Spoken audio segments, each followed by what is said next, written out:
things you shouldn't have bought. And then it ends up being an excess thing a lot of times because marketing's so monumental and effective on our brain, especially when we're in a hunger stage where, you know, we're not at our best and we're kind of less strength and less willpower. And you'll buy things that you're like, you get home and you've ate, and then you look at that and you're like, I don't even know why I bought that. Why would I eat that? And I've also realized, I mean, we've had experiences with the food shelf. I recommend you check it out. There's some places called food pantries. Yes. It's the same stuff everybody else has, just the excess of it. Yeah. And mind those labels, because you might say low salt pasta sauce.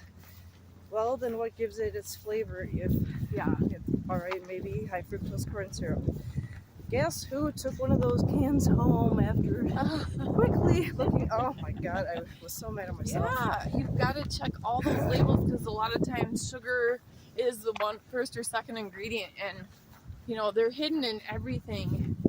The spaghetti sauces, pasta sauces, marinaras, dressings, juices galore. So say, we usually make our own sauce, but I thought, honestly, I did think, well, since it is free, I'm going to experiment. Yeah. That's not the kind of experiment you want to do. No. Plus, I like making tuna salads. Okay. So I grabbed some tuna that said tuna in water. Well, what they didn't mention, not the food shelf, the manufacturers, or I guess you'd call it the packagers because they don't make tuna. Yes, it was in water, but also in soy sauce or something else, like 3 other things. Yeah. I thought, wow, you can't trust the fact that it says it's in water. Right. Yeah, and a lot of those things people don't even realize, but you might have an allergen based on like the soy sauces. Flour might be in something where it doesn't say anything about flour, and then you look at the back and all of a sudden it contains wheat, and you're, you know, kind of throwing like, I totally checked this, and then there's so much going on. It's like a swirl on packaging and marketing that they catch your eye with the big pops, and you forget to look at the important information of what is it. Oh my gosh. So, and you gave me the perfect segue as far as packaging, because that was one of my other hot buttons, is to reduce the amount of packaging that comes with products. What did you get any insights on that in the food industry, or? Yes. Yes. Okay, so this was there's a ton of waste when it comes to the packaging piece, and even as much as the sample process when you're bringing new items to the buyer at the grocery store. There's a lot of companies that are the big corporate ones that are packaging in, sometimes they use white packaging with just a black label to say what it is, and you can't donate that because it's labeled not for resale, and you can't give it to another consumer without their intel of what it is. So, and the sample process entails like a case of something where the buyer only needs like 1 or 2 boxes. So you're landing these salespeople across the country with all this extra food. They have to figure out what to do with, and I can't go to a food shelf because of those labeling restrictions and, you know, being a white package. So it's like, that is one piece. And then there's a lot of, you might notice when you open a bag of chips or a cereal bag that they put in by weight. Yeah. And it's so misleading because all of a sudden you'll open the bag or you'll open the box of cereal or the pasta or whatever, and you get like this much. It does have a settling effect, but it also is put by weight, but they make the packaging bigger for, guess what? Better shelf presence. It's their billboard, and that's how they collectively work on your mental and say, pick me, pick me. Yeah. So all that excess billboard is, you know, creating a lot of packaging waste. And going back to that 2018 where we don't really have recycling working at its best for us right now, because as I said, China pulled out. They didn't want our trash anymore. So we had to start, you know, refiguring out how we're going to manifest this trash of people that we have, and making sure that we find new ways. And also a lot of the resources that we had went under. So there was like actually 10 recycling facilities, and now I think we're down to 2. And so it's very misleading. This is another very big heartbreaking thing for me, is I used to push recycling so hard. And one, I learned in the 70s that they put the onus on the consumer with recycling, predominantly with Coca-Cola. And they made the consumer take the onus of getting the bottles back out of the waste stream and putting them back into a reusable system. Like, they actually used to reuse them, so that was purposeful. But then it became like, oh, we're gonna create this recycling program and put the onus on the consumer to keep it out of the waste stream. And it's not on the manufacturer at all. And they're kind of making you feel bad with the marketing that they created. They used a Native American who was crying about the waste all over the land, and really kind of pulling at heartstrings to make sure that everyone was able to do their job. And it was on them to make sure that nothing went into the waste stream, when really it's on the onus of the manufacturers to purchase the right packaging sizes, to purchase stuff that can be reused or is biodegradable. And you know, it's on them. So Very true. think about those things too as a consumer, as you're the purchasing power. I would love to work with the sustainability department, or potentially be their sustainability department.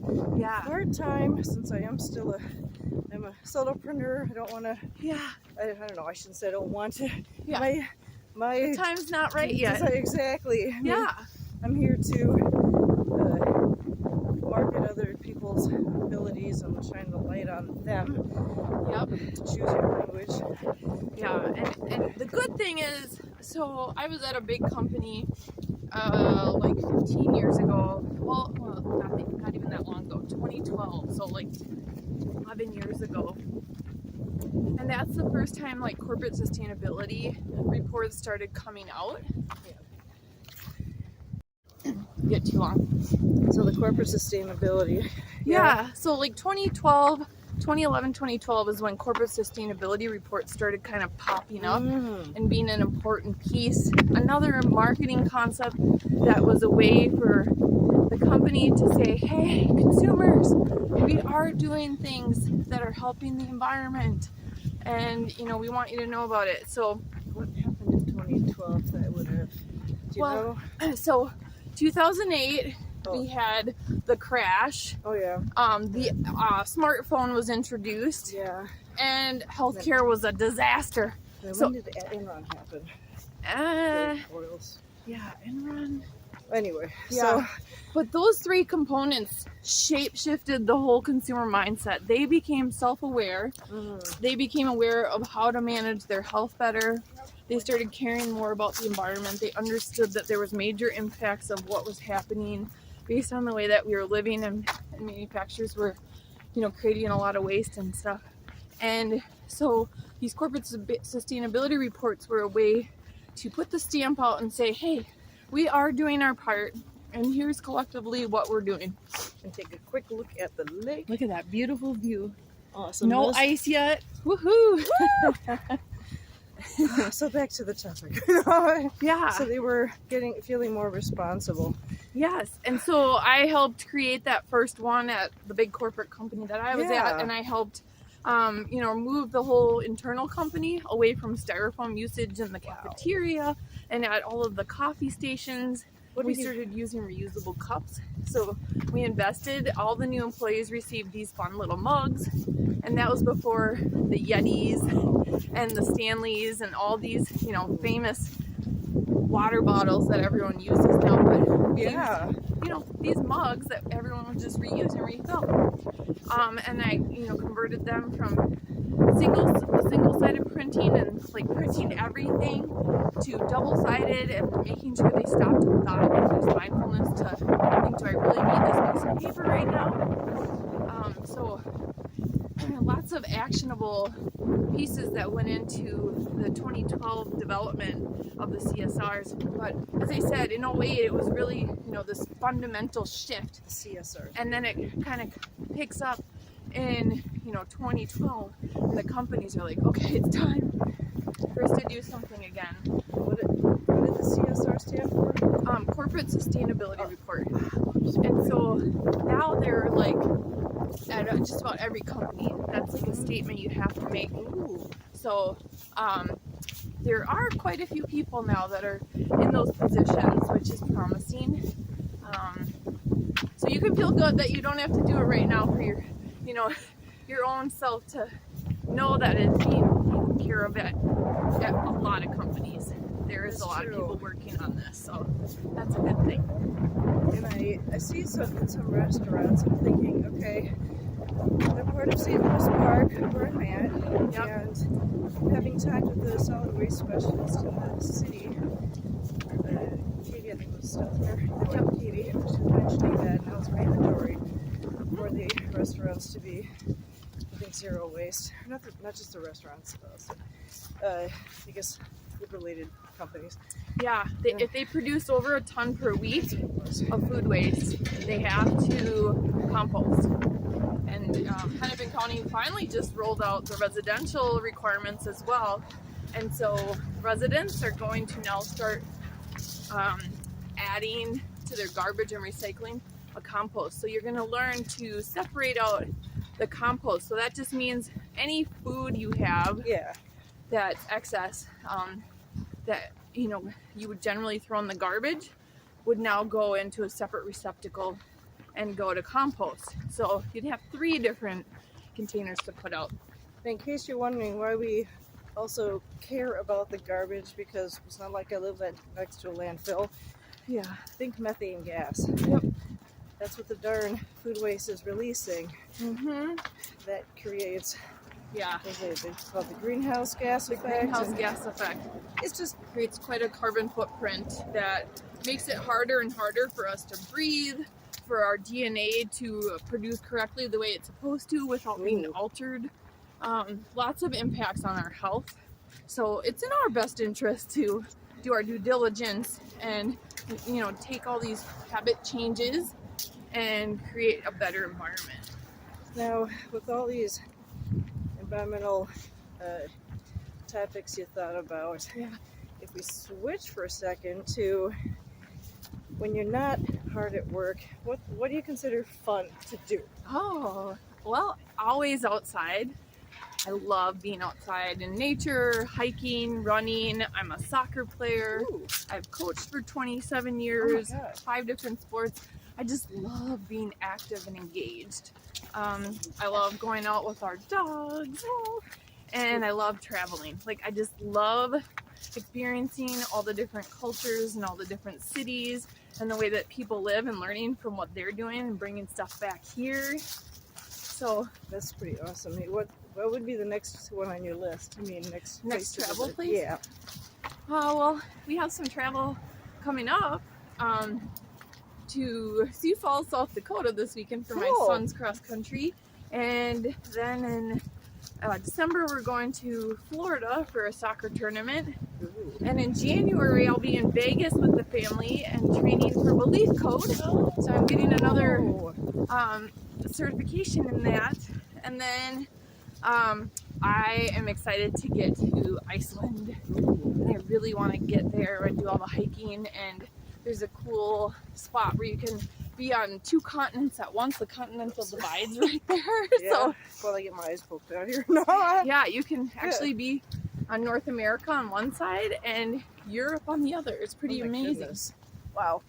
And before I close it up here, I don't know if I mentioned how we even met. Oh, yes. Vanessa and I met at, oh my gosh, Savvy Women in Business. Yep. A meetup, so go to meetup.com. Yes. It's a growing women-only business group. Mhm. And I was just astounded when Vanessa gave me all this information on 2 of my passions. Knowing more about my food and how to clean up the environment. Plus, she's really cool. And you got to see the slideshow she did on her different treatments of giving people their sanity back. Yep. That's what, I don't know how else to say it, but it was gorgeous. Oh my God. Thank you so much. Yeah. And I'll put her contact information in the description, as well as probably write it onto the video underneath.